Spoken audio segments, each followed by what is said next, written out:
Welcome, my friend. Thank you all of you who watches my video.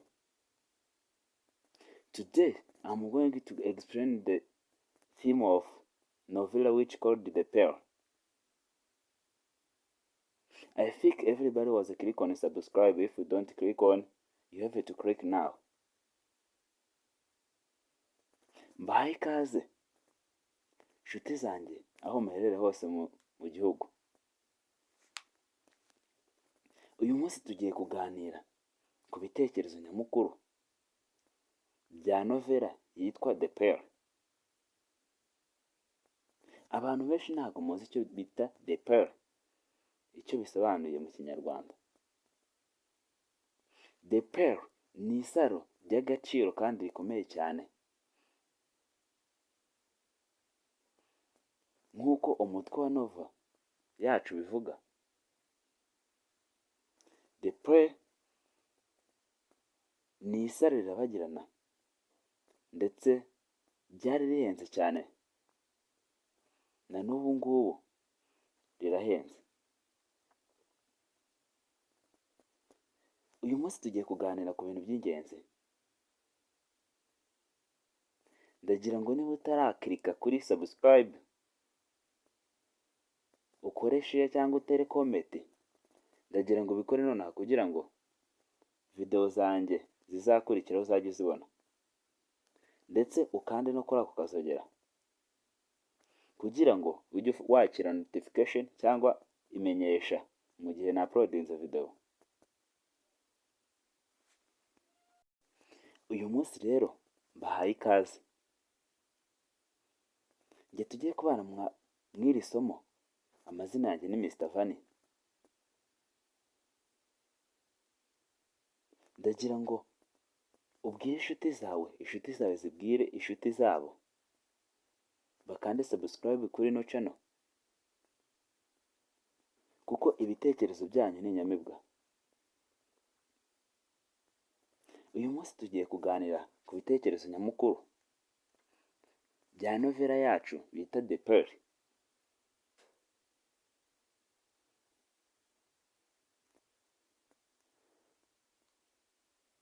Tugiye kuganira ku bitekerezo biraba biri mu Kinyarwanda ndetse no mu Cyongereza kugira ngo buri muntu wese abashe kumva ndetse abashe gusobanukirwa. Ndagiye nsoma mu Cyongereza nsobanure mu Kinyarwanda kugira ngo buri wese, waba uri Umunyarwanda ndetse uri uwo hanze, umudiyasipora, ubashe gusobanukirwa kwa bino bitekerezo nyamukuru byo kuri novel The Pearl.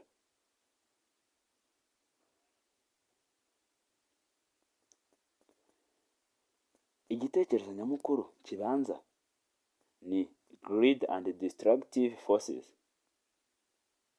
bisobanuye umururumba, imbaraga zisenya. Nk'uko mubizi muri ino novel hagiye harangwamo ibintu byinshi cyane bitandukanye. Hari harimo abantu benshi baranzwe n'umururumba, ariko tugiye guhera kuri Kino. As Kino seeked again wealth and status through the Pearl, he transformed from the happiness and content a father of savage, criminal and discrimination. The way of ambition and greed destroy innocence. Kino's desire and acquire wealth, a poverty to the power and natural beauty and good of luck, transforming it from the symbol of the rope to symbol of human destruction. Furthermore, Kino's greed led to behave violent toward to his wife. It also led to his son die, and ultimately Kino's detachment from the culture, tradition and the society. Baratubwira ngo Kino akimara kuroba peri cyangwa se kuyifata, yiyumvishemo yuko agiye kugira ubukire ndetse akagira ibimuranga byiza. Nk'uko tubizi Kino yari akinnye cyane cyane, ariko akimara kuroba ino peri yiyumvishemo yuko agiye guhinduka umukire. Yayigizeho umururumba cyane ndetse byaje kumuyobora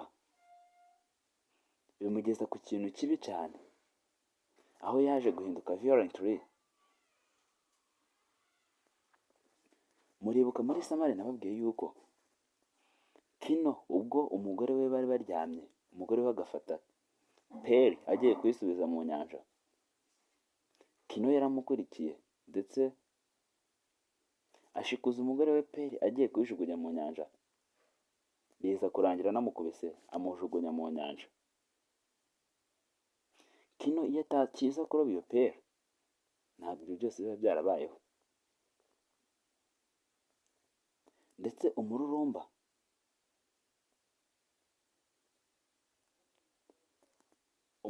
Kino yari afite waje kumuyobora ku kintu kibi, nanone kibi cyane, aho yaje gutakaza umwana wiwe bitewe n'uko yarashwe n'abataraka bari bamukurikiye bashaka peri.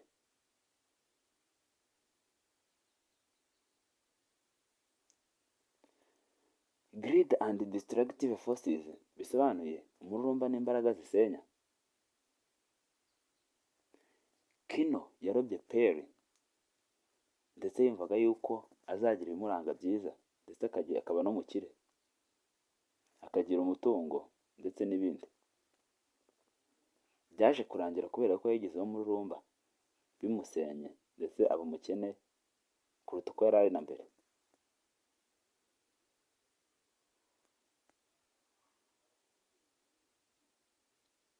Si Kino gusa wagize umururumba, turibuka yuko Priesta cyangwa se padiri ubwo Kino yarobaga peri yaje gusura Kino ndetse amushishikariza yuko atanga amashimwe ku Mana. Ndetse na Dr. muzi yuko Dr. yari yanze kuvura Koyotito umwana wa Kino ubwo yari yarumwe na Scorpion, ariko ubwo yari amaze kuroba peri Dogiteri yaraje ndetse aza mu rugo kwa Kino bitari byemewe.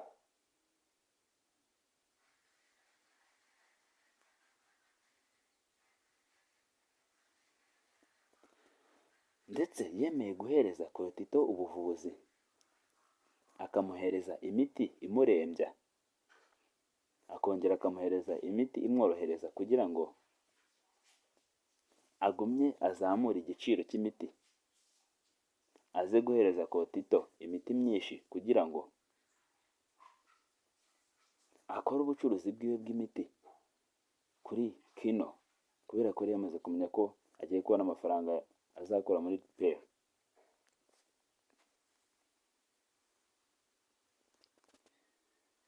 Mbere yuko tujya ku yindi filmu, ndagira ngo niba utarakanda subscribe ubanze ukande subscribe kugira ngo video zikurikiraho uzajye uzibona ndetse bidasabye ko uzisearchinga. Igitekerezo nyamukuru cya kabiri, the role of faith and ages in the shaping of human life, bisobanuye uruhare rw'ibintu mu nzego mu igura ry'ubuzima bw'abantu. Bivuze yuko muri ino novel ibintu bavuga ni peri yagize uruhare runini cyane ndetse rukomeye mu buzima bw'abantu, kuko abantu benshi bahatakarije ubuzima bakurikira peri. Bivuze ko peri yagize uruhare runini cyane mu kugura ubuzima bw'abantu, abantu benshi bahakagendera bakahapfira.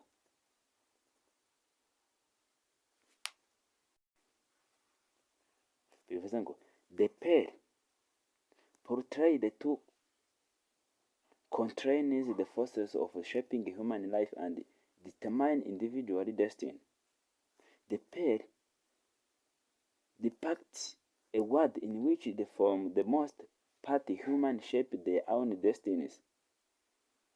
They are provided for themselves, follow their own destinies and desire, and make their own plan. Bivuze ngo buri wese yari yifuza ino peri kugira ngo abe yayikoresha mu igeno ryiwe cyangwa se mu mipango afite. Aribyo byagiye bituma abantu benshi bahatakariza ubuzima kubera ko nta mahirwe menshi bari bafite kuri iyo peri. Twavuga abantu benshi harimo ba Kino, Dr. and Tracker bashatse ino peri kugira ngo bayizaneho cyangwa se bayigire iyabo, ariko abantu benshi bahatakarije ubuzima harimo Koyotito ndetse n'abatraka babiri Kino yishe, ndetse n'abandi bandi Kino yishe ubwo bari bamukurikiye agiye muri Capital City kugurisha peri yiwe, bitewe n'uko ba peri dira mu isoko ryabo muri La Paza barimo bamushyiraho amayeri bakamuhereza amafaranga make adakwiranye na peri.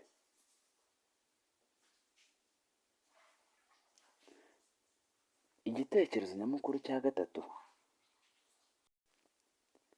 the colonial societies operation of native cultures. Bivuze ngo umuryango w'abakoloni wakandamizaga imico ikavukire. Mwibuke yuko Dr. nubwo yaje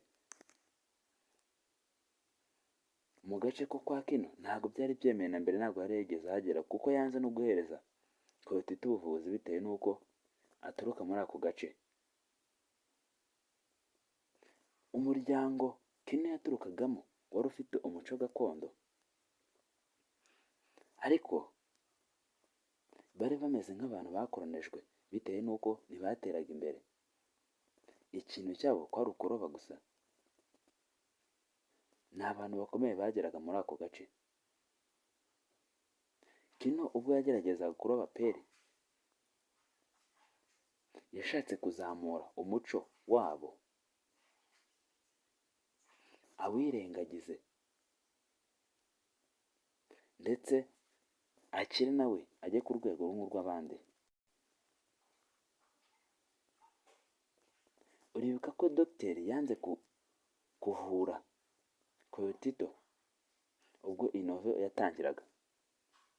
The doctor who refused to save the Kino's life at the beginning of the novel because Kino lacked the money to pay him represent colonial emergency or operation.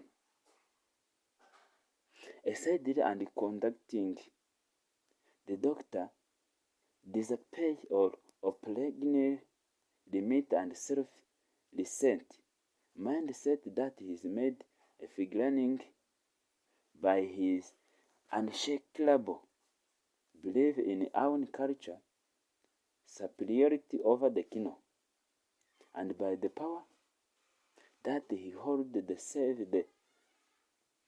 save or destroy the life. Strain Black implicitly accused the doctor's entry colonial society of the such as destructive religious and greed, ambition, European colonialism that governed the Kino and the native society in nonsense, pit and the treaty. Nk'uko nabibabwiye, dogiteri yanze kuvura Koyotito bitewe n'uko yabonaga Kino nta mafaranga afite yo kuba yamuvura, nta mafaranga Kino afite yo kuba yakishyura dogiteri, ndetse byaje gutuma dogiteri yanga kuvura Koyotito. bitewe n'uko aho dogiteri yaturukaga bari bameze nk'abakolonije icyo giturage ba kino babagamo.